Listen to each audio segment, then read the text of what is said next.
Welcome to current affairs by Neeraj Yadav. आज की इस वीडियो में मैं आप लोगों को सर्वोच्च न्यायालय से संबंधित महत्वपूर्ण प्रश्नों को कवर कराऊंगा, तो आप लोग वीडियो को अंत तक देखिएगा। तो चलिए बिना देर किए बढ़ते अपने प्रश्नों की तरफ। हमारा पहला प्रश्न है, भारतीय संविधान की व्याख्या करने का मुख्य अधिकारी कौन है? तो हमारा राइट आंसर है सर्वोच्च न्यायालय। अगला प्रश्न है, निम्नलिखित में से किसके अंतर्गत भारत में सर्वप्रथम सर्वोच्च न्यायालय की स्थापना हुई? तो हमारा राइट आंसर है रेगुलेटिंग अधिनियम। अगला प्रश्न है, भारतीय संविधान के किस भाग में संघीय न्यायपालिका का उल्लेख है? तो हमारा राइट आंसर है भाग 5 में। अगला प्रश्न है, भारत में न्यायपालिका है? तो हमारा राइट आंसर है भारत में न्यायपालिका स्वतंत्र है। अगला प्रश्न है, संविधान के व्याख्याकार और संरक्षक कौन है? तो हमारा राइट आंसर है सर्वोच्च न्यायालय। अगला प्रश्न है, भारत के सर्वोच्च न्यायालय की स्थापना हुई थी? तो हमारा राइट आंसर है भारत सरकार अधिनियम और 1935 के अधीन। अगला प्रश्न है, वर्तमान में सर्वोच्च न्यायालय में मुख्य न्यायाधीश के अतिरिक्त कितने न्यायाधीश का प्रावधान किया गया है? तो हमारा राइट आंसर है 33। अगला प्रश्न है, उच्चतम न्यायालय के न्यायाधीशों की संख्या में वृद्धि करने की शक्ति किसके पास है? तो हमारा राइट आंसर है संसद के पास।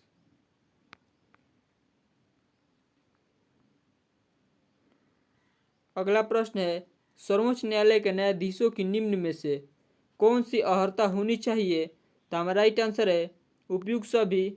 देखते हैं कौन कौन सी अर्हता होनी चाहिए।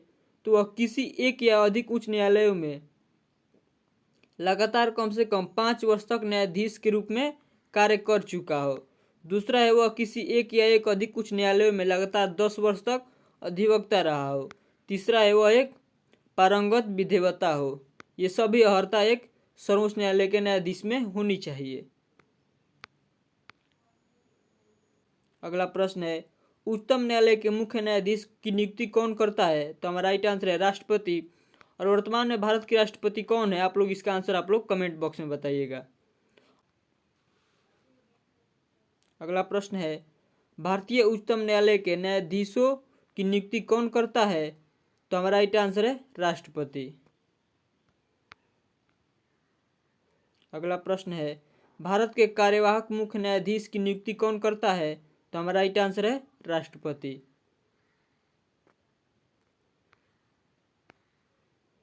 अगला प्रश्न है, राष्ट्रपति सर्वोच्च न्यायालय के अन्य न्यायाधीशों की नियुक्ति में किससे परामर्श करते हैं?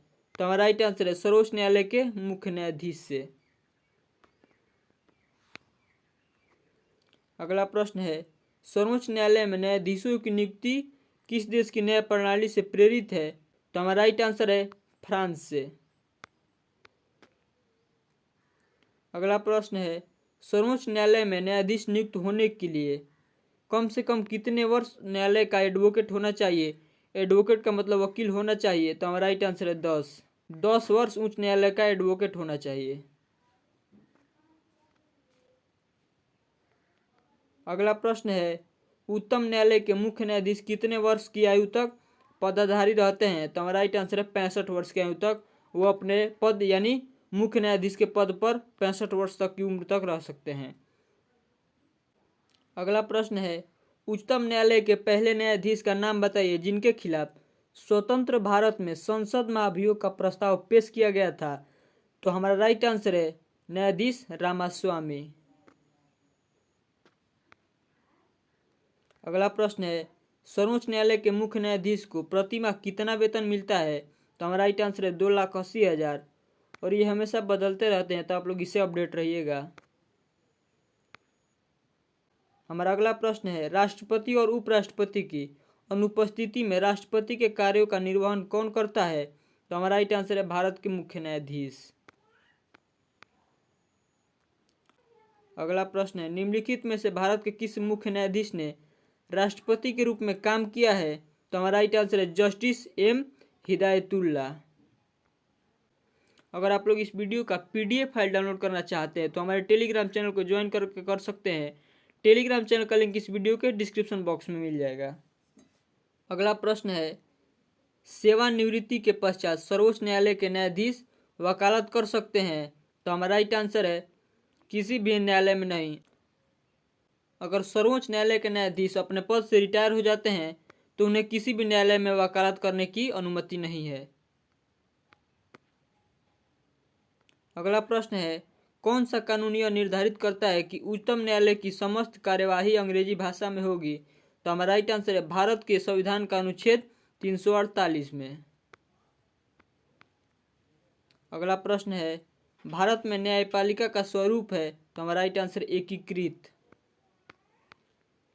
अगला प्रश्न है, राष्ट्रपति और उपराष्ट्रपति के निर्वाचन में वाद के मामलों को किसको प्रस्तुत किया जाता है? तो हमारा राइट आंसर है भारत के उच्चतम न्यायालय में। और इन दोनों प्रश्नों का उत्तर आप लोग कमेंट बॉक्स में बताइएगा। पहला प्रश्न है, भारत के सर्वोच्च न्यायालय की स्थापना हुई थी?